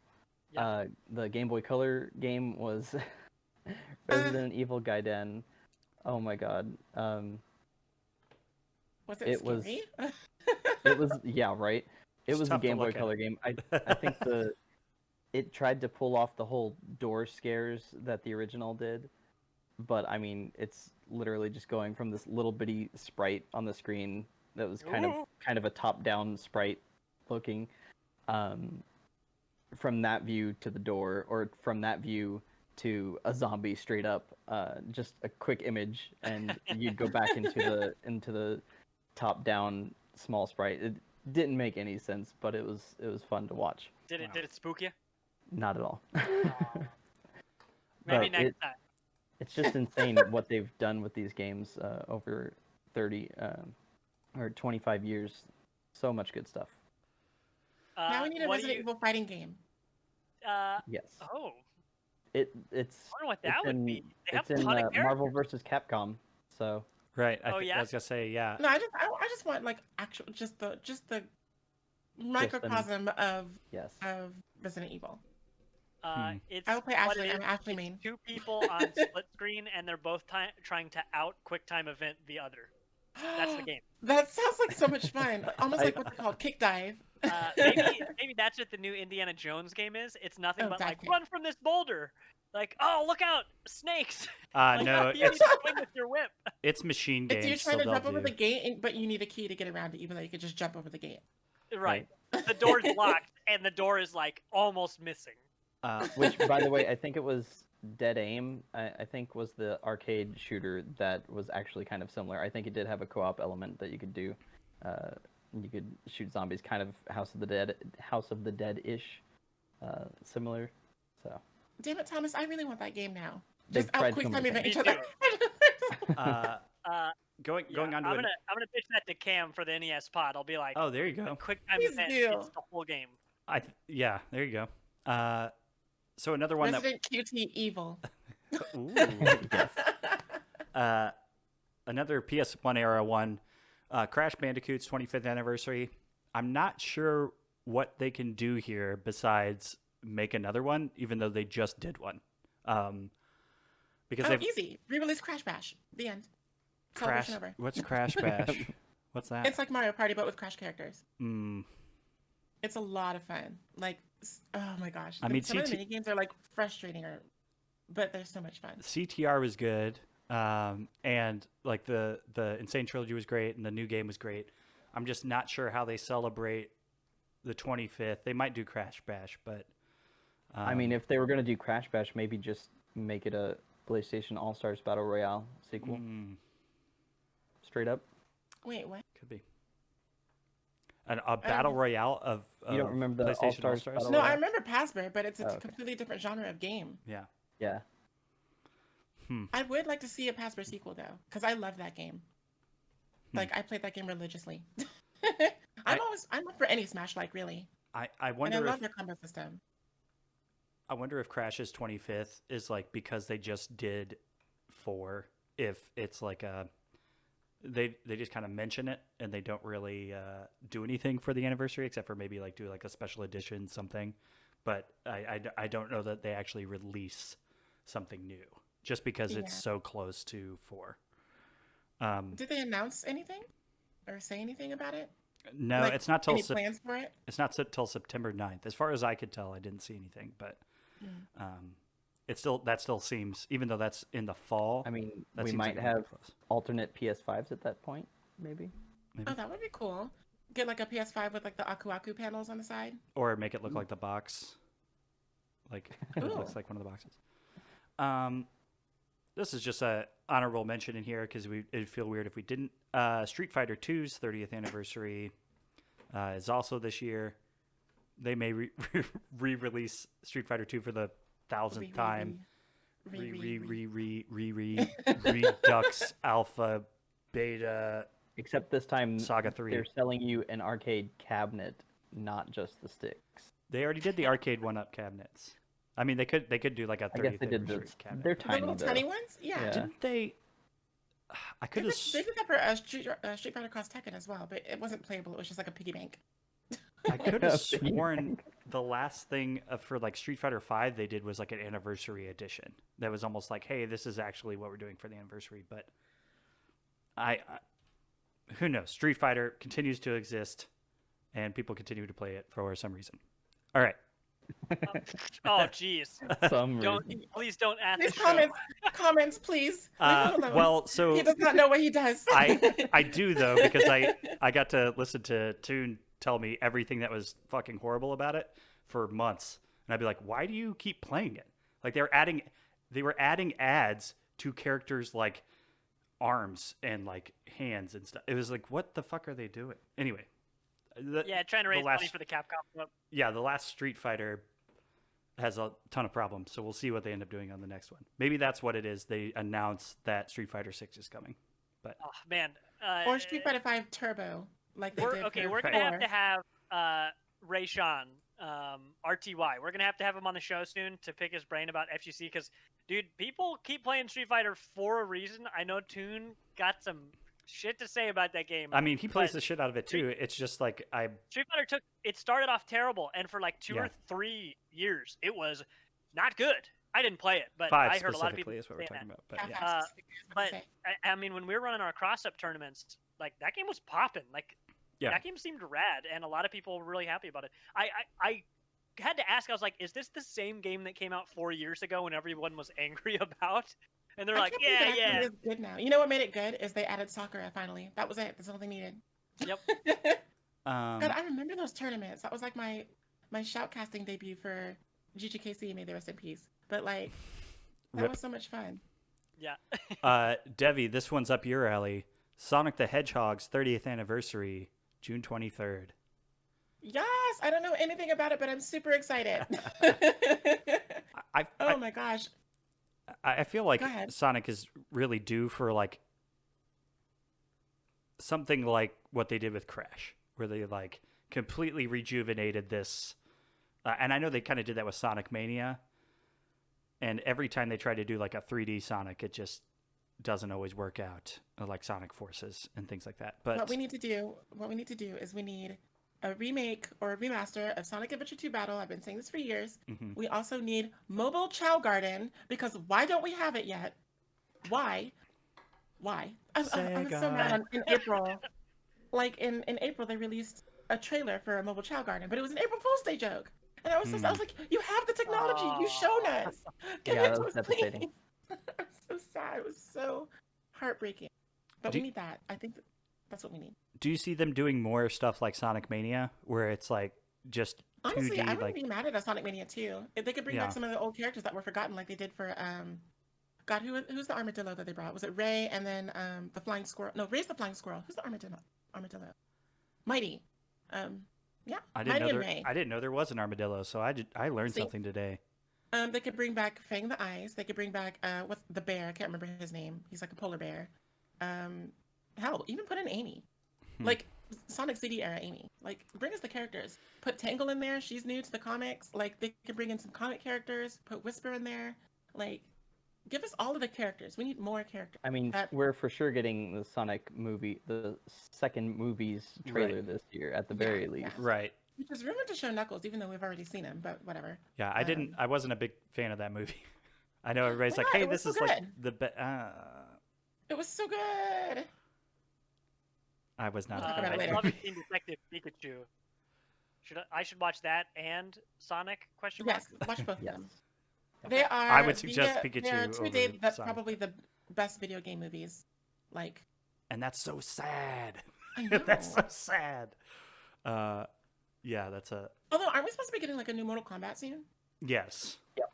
Yes, we are. Okay. Oh, that's That confirmed. trailer Yeah. is dropping soon, or it has recently dropped. Either one. I thought they were Yeah, it still was- announcing the people. release was delayed, but Speaking of news fighting for me. games, oh my gosh, they should bring back Sonic the Fighter Ooh. or Sonic So- Battle. Sonic Fighters. Are you No, making Sonic this the up? no Are Sonic those the real Fighter. names? Yes. Okay. Oh. So Sonic the Fighter was an arcade game. It was like Soul Calibur, but with Sonic and no weapons. Okay, so it was like Tekken, but with Sonic. Okay. It's super low poly if you look it up. It was on Sonic Mega Collection if you wanted to get it like now, which is for the GameCube. Hmm. Sonic Mega Collection or Sonic Gems Collection, one of them. But it's a 3D fighter featuring the Sonic characters. It was a lot of fun. Wild. And Sonic Battle is an isometric kind of arena brawler, I guess you could say. Kind of like the Shonen Jump for 3DS, except for isometric and 3D instead of 2D. But that was a lot of fun too, and it introduced the character Emerald, who they should bring back because his story is just such a tragedy. But he's such a good character. But they should bring him back too. Gosh, I could talk about Sonic forever. Jabbar would be really proud of me, honestly. Okay. We honestly, I think we should do that. Like, I would have nothing to contribute at all. But they're like, I would love, Carlos, to hear you talk about Resident Evil. Debbie, I would love to hear you talk about Sonic. But I don't know if I need to be there for that conversation, because all I'd be like is like, interesting. Uh-huh. Quite. And Yeah, the rings indeed. and the speed up, yes, quite. It sounds like we just need like an all-out.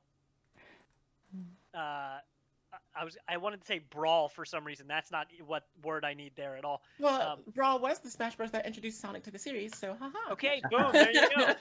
Callback. There you go. That's the content I crave. Dragon Quest 35th anniversary. That's like a cereal slogan. I think that it might be a little too close to 11 to like have a new game. But they could release like a mega collection of all of Dragon Quest everything. That could be interesting for their 35th. It'll be huge in Japan. They'll do something gigantic for it. But over here, I don't know that Dragon Quest landed as well as they thought it.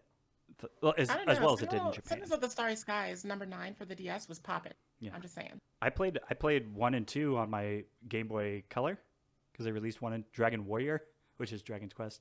1 and 2 on my Game Boy. And I just remember like, oh, this is kind of like a really weird Pokemon, which is how I thought about it.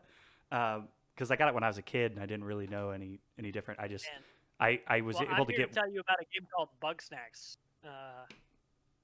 Pardon? It's like Pokemon Snap. Oh. It's like a weird Pokemon game. Oh yes, it is Check like it a out. weird Pokemon game. I just saw the That's adorable. slimes, and that's as a child I assumed, oh, it's like Pokemon, but it was not anything like Pokemon. I played it, but it wasn't like Pokemon really. I'm calling it now. They're going to do like a Dragon Quest MMO. They're going to announce it. MMO. If it's not an MMO, it's a fighting game. Dragon man. Quest Versus. That could be I interesting. don't think Japan's ready for that. For a Dragon Quest MMO, God, they would make so much money. Yeah. Let's scooch along here. Xbox and Halo's 20th anniversary is this year. Look at how all those delays worked out nicely. Yeah, I don't think they're going to do anything because Halo Infinite is like trying to make its way to the light of day. Also, holy shit, that game's 20 years old. Yeah. That's such a formative game for me.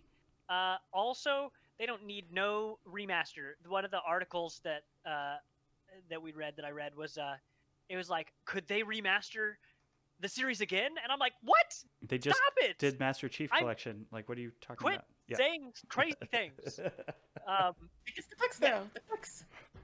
Because like that game is great, and I'm sure the remaster is great, but the remaster like just happened. I don't know. It happened recently enough. Did it say it happened 10 years ago? I don't know. Time's weird, but I don't think we need a second What? remaster of any of those games. Master Chief Collection is the remaster of like every single Halo game. Well, It's 2010 like- was the remastered collection for the first one. Oh, gotcha. Yeah. Man, that's wild too. That seems like too long ago. But God, Master Xbox Chief was Collection so was not. chunky back then. Yeah, Master Chief Collection Well, wasn't that long ago though. I say back then, like as if the Xbox Series 1 or whatever it's called isn't like a giant refrigerator in itself. Right. Yeah. So it's crazy. I mean, the craziest thing about this is that 20 years have passed since 2001. That's really what that boils down to. Don't say that out loud. God, I just got a wrinkle. Right?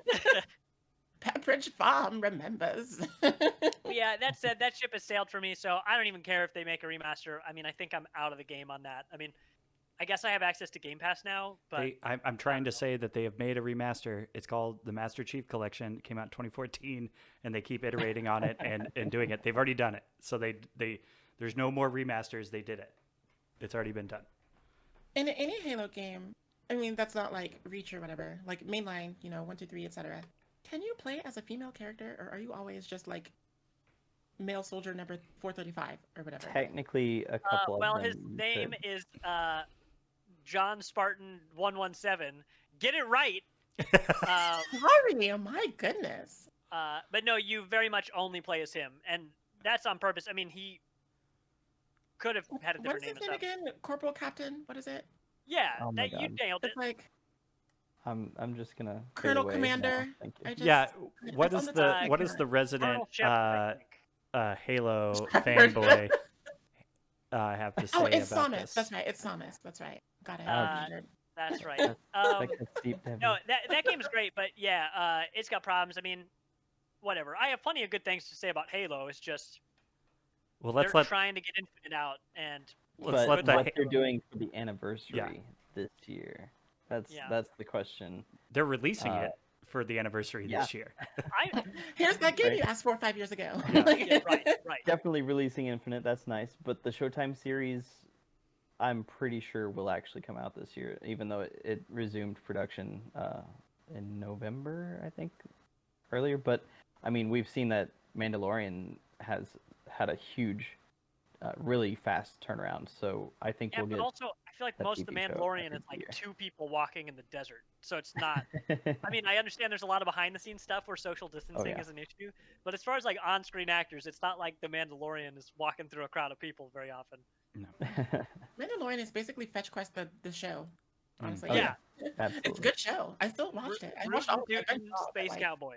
It's literally Fetch Quest the show.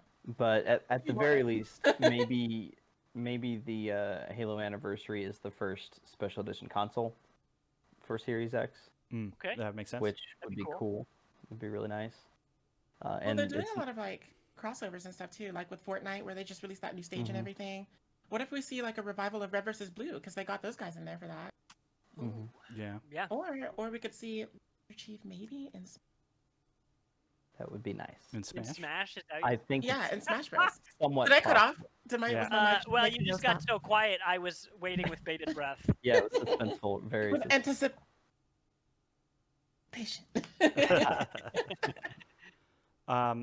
Carlos, have you said your piece about Halo so that we can move along with the list of the anniversaries, or do you think there's something else that we There didn't really touch are a on? lot this year. Like my Yeah. goodness. Oh, I mean, with that, no, I just think there is an outside chance that we could get Chief to Smash, but I only see that if we get the Master Chief Collection on Switch, which would be insane. But also, I would buy it. They've shown interest in working together. Microsoft and Nintendo have. Yeah. Like they've been besides that little thing in the past where Microsoft tried to buy Nintendo and they laughed them out of the office for like an hour. Yeah.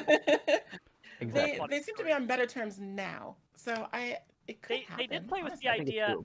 I don't think it'll actually happen, but they did play with the idea of putting Xbox Live on Nintendo. That has Yeah, had the the box on infrastructure. it. I remember reading about that. Yeah. Yeah, but the fact that it was possible, and for a time, both companies, especially Phil Spencer, were like, "Hey, this is possible. Like the door is open." That was a cool thought that could happen. I mean, I think last they've said is like they've pretty like clearly said this ain't it. Like we're not bringing a competitor's subscription service to our console. Yeah. But I mean, if they were gonna do something wild and crazy, Yeah. All I Certainly know never gonna about do it. Chief and Smash is the Chiefs are going to smash the shit out of the Browns this weekend. Anyways, Oh. I'll get 'em. Oh, is that I what they wa- call the Browns then? Aha, Oh. poop joke. I hope this podcast ages well. That's me all I'm too. saying. February 21st. This might be the biggest anniversary this year. It's close. February 21st is the 35th anniversary of The Legend of Zelda. Now, this I don't have as much to say about that. Let's move on. Nothing obvious. I think it would be smart of them to do something similar to a Super Mario All Stars, like this article that we pulled from said. But it would also be smart to release like Majora's Mask remake by itself and Ocarina of Time by itself. Like they could make that money. Like you don't have to release them in a bundle. It would be nice if they were bundled, but I don't think that's completely necessary. I think you could probably separate them out. I don't like the idea of individual re-releases. I would much rather have a bundle than the individual re-releases because that's just inundating us with product and we don't need that, especially when they've shown the capability of re-releasing signature games as a bundle, like they did with the Super Mario. Well, now Uh-huh. this is the only thing I would say that is different here is if this re-release is different from if it's more like what they did with Link's Awakening, where it's like, you know, actually a remake instead of what they did with the just up-res graphics basically for the Super Mario All-Stars, then I think it does warrant it being separated. But if it is just like a, hey, we just up-res this, it looks better, then yeah, bundle it. But if it's like a full-on remake, then I think you separate it out. But Well, they could do some crazy stuff, but what I really expect is that up-res. I think so too. I think they set the premise with Mario, especially since they're taking it off the shelves or whatever in March, I think. And then Oh shoot, I forgot about that. yeah, Ooh. so you can only buy it until March, and then after that, you presumably can't buy that. well, I think anymore? they set the bar for Zelda by like completely remaking Link's Awakening.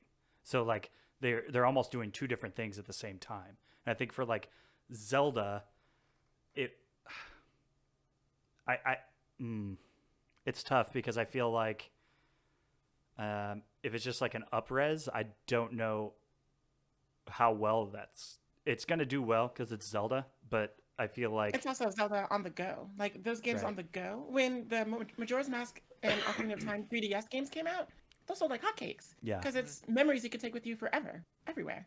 And then, Wind Waker was okay because you could play it on Oh. your. oh, Wind Your- Waker would be another something. Yeah, because they released the remaster of Wind Waker, whatever that was called, the very The polished HD. version. Yeah. Yeah, where With all the it, bloom. Was that on yeah, Wii? it took off. It was Wii U. on the Wii U, which Oh, is okay. why a lot of people didn't play it. But Right. if they re-released it for Switch, then it'd be perfect. Yeah. Because it would release it. I mean, they don't need to change that game. That game was good. Just there are a lot of people who would enjoy it today who didn't have access to it, like me. I technically had access to a Wii U when I lived with my brother, but I just didn't. Wii I U. couldn't bring myself to care. But the Wind Waker was a good game, and the HD version wasn't just HD. It smoothed down some of the edges in a lot of, I think, very clever ways. And And travel was easier, if I'm not mistaken. Like sea travel. dude, a bunch of stuff. You could, for example, you didn't have to pull out your the Wind Waker, the baton, and play the song and be like, hey, I want the wind to go to the southeast. Instead, you had an option on your sail where as soon as you hit the sail, the winds would be at your back and you'd immediately go the max speed. So it just streamlined the process Wow. of sailing around, which is a huge part of that game. Yeah. So I would love to play that game. So if they released it by itself, maybe I'd buy it. But if I got that in a bundle with two other games that I have or haven't played, sign me up. I think we bought the Mario bundle, and I'm excited to replay Sunshine. Never played Galaxies, but I didn't think about that until you guys were suggesting this, that the HD remake of Wind Waker. Boy, I sure want to play that. Yeah.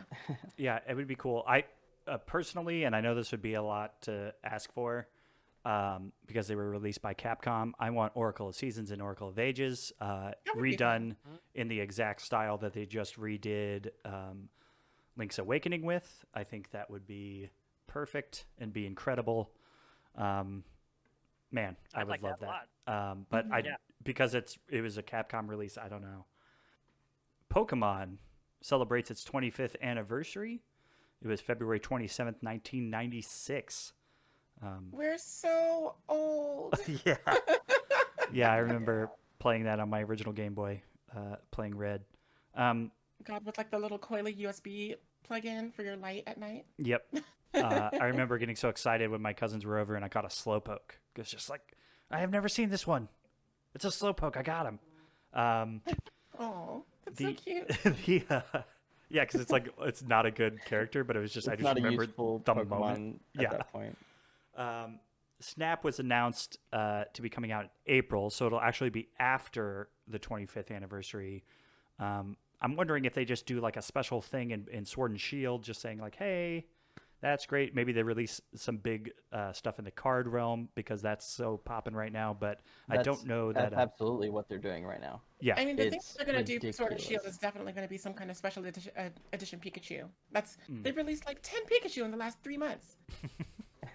Like, I'm not joking. They really have. It's crazy. Yeah, That's wild.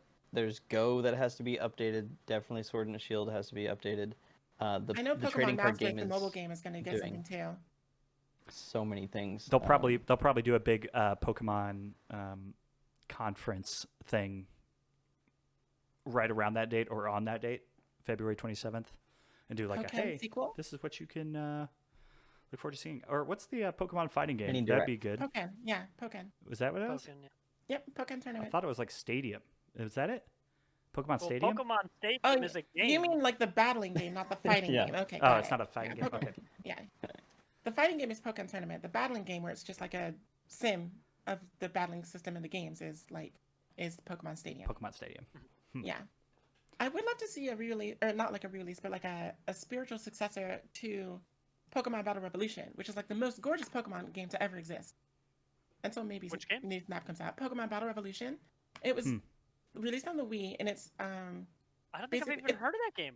it's a stadium game. So it's, you go on there and you battle with your friends. Gotcha. It was the very first game to feature trainer customization. And it paired with the Pokemon, I think it was called Pokemon Ranch. You can import your import your Pokemon to the Pokemon Ranch and then import those into Battle Revolution. And so it was a whole new infrastructure network of getting your team in there. It was really fun, super gorgeous. Music was amazing, and trainer customization, it was popping. So we need a redo of that, because Sword and Shield isn't cutting it battle-wise. Please, Pokemon Company, please, if you're listening, Do it. thank you. Continuing on with Nintendo's crazy anniversary stuff, Metroid turns 35 in August. So hopefully we hear something about Metroid Prime 4, because we've seen that little teaser trailer and that's it. So hopefully something comes of that. Maybe some re-releases of some stuff. Prime Hunters, please. At least the multiplayer. Yeah, That's or all. just release all the Metroid Primes in like a package would be nice. Another bundle. Yep, another bundle. Dude, please. Nintendo, please. Please listen. We will give you the money. Then July 9th as well, the legendary Donkey Kong turns 40. I didn't realize that was July 9th. That's 2 days before my birthday. Oh, look at that. Do you think they planned it that way? Coincidence? Yes, I plan to be born.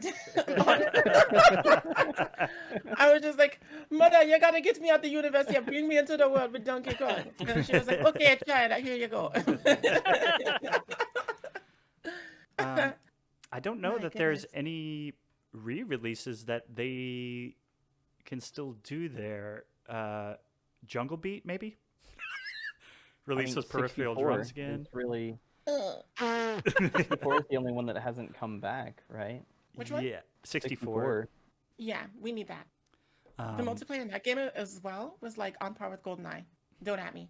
Like, What? No, you're right. it's so good. So I mean, they could do that because they already re-released Tropical Freeze on Switch. So Ooh, yeah, or oh, maybe a never mind. new Donkey Kong game. That'd be great. I don't know what that team's doing, but that'd be cool, especially with how well they've done all their other releases. With their platformers and stuff. I'm kind of curious to see if Platonic will do anything with that, because they were the minds behind Yooka-Laylee, which is basically, Banjo-Kazooie. Right. But then Impossible Lair came out, which is the sequel to Yooka-Laylee, and that was basically Donkey Kong Country. Right. So, and Platonic is comprised of, the old kind of spearheads of Rare Yeah. before they migrated over to Microsoft. And so I wonder if they would be able to come out with something new. And Working with and Nintendo that for would be something that Nintendo's been a little more open to lately. They did that. They did Mario and Rabbids on Switch, and that was a Ubisoft game. They did the Cadence of Hyrule and things like that. So they've gone out to other devs and done that stuff. So it could be a possibility. That'd be cool. Yeah, I think that kind of wraps up the anniversaries. There's a lot of them to get to. We even cut some. But Thomas, we don't have a community spotlight tonight because stuff happens. Because But you have some community news and things you want to talk to the people about. Yeah, it actually worked out that I totally intentionally forgot to do the community spotlight this week. We have a lot going on in the new year. So 2021 just started. We're launching some new features for people to get involved a little bit more or to find some more value in what we're doing. The first one we have is our first single player party.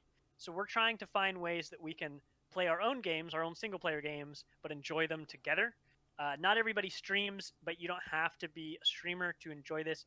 The idea is that Hitman 3 is coming out on the 20th. When that comes out, if you own Hitman 1 and or 2, they'll be imported into Hitman 3. You'll be able to play them in there.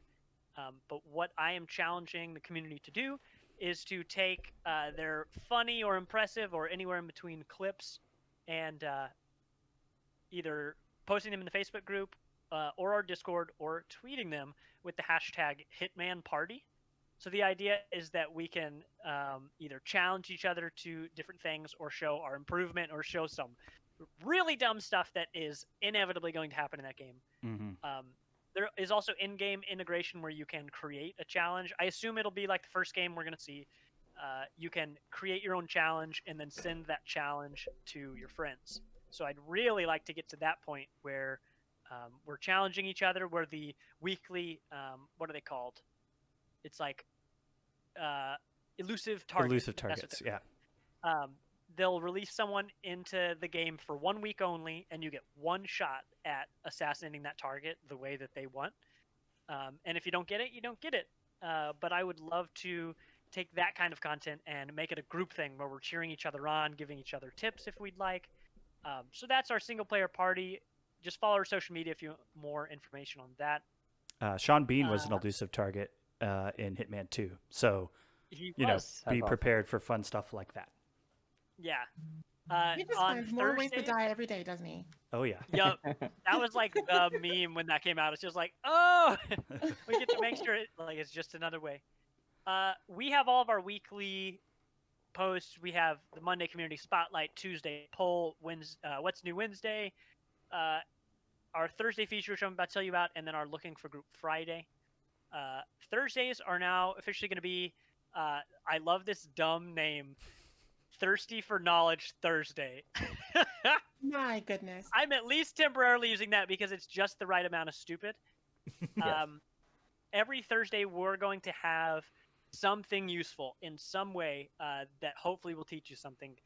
Today, as of recording, I told people what the HDMI device link is so that when you turn on your Xbox or PlayStation, or I think even our Switch, it will automatically turn on your TV. You don't even have to touch your TV remote. I've had conversations with people who didn't know what that was, and it is more convenient. So we want little things like that. We're going to have somebody we know talk about esports. I have somebody who knows a lot about PCs who I'd like to tell us little pointers from someone who's really in the game. So look out for that on Thursdays. Hopefully we'll have something that you like. And then on Sundays, we've added a master streamer post so that if you're a streamer, if you're in our community, you already know that we have our streamer portal in our Discord that alerts people when you go live. There's a place to promote yourself on there. But now in our Facebook group, there is one big Sunday post that goes throughout the whole week. And when people are going live, they post their information in there. So if you only use Facebook and you want one place to look for new streamers, look no more. So yeah, just follow us on social media and you'll see that stuff throughout the week. And if you have any questions, you can always DM me or anyone on the team. But I'm excited. We got a lot more fun stuff coming up this year. So I hope you guys will join us. Absolutely. Yeah. Be on the lookout for more streams and QTEs and all sorts of stuff in the very near future. Debbie, before you get out of here, you want to let all the people know where they can follow us at? Yeah, so you can follow us on all your favorite platforms. If you're curious as to what those are, you can visit linktr.ee/partyinvite. And you can find everything under that cascade there. But we are on Facebook, YouTube, Instagram, and we are on Spotify as well as, Apple Music? So yeah, we are everywhere. We're also on Twitch, which as Chris said, which will come with more content in the future. We are currently working that out. It's going to be so much fun. But yeah, please do give us a follow. Also join our Discord community, which is discord.gg/a bunch of numbers and letters. You can find on the link tree. But yeah, that's it. Alrighty, that's going to do it for us for this episode of the Party Invite podcast. Thank you all for listening. We will catch you next time. Bye, everyone. See ya.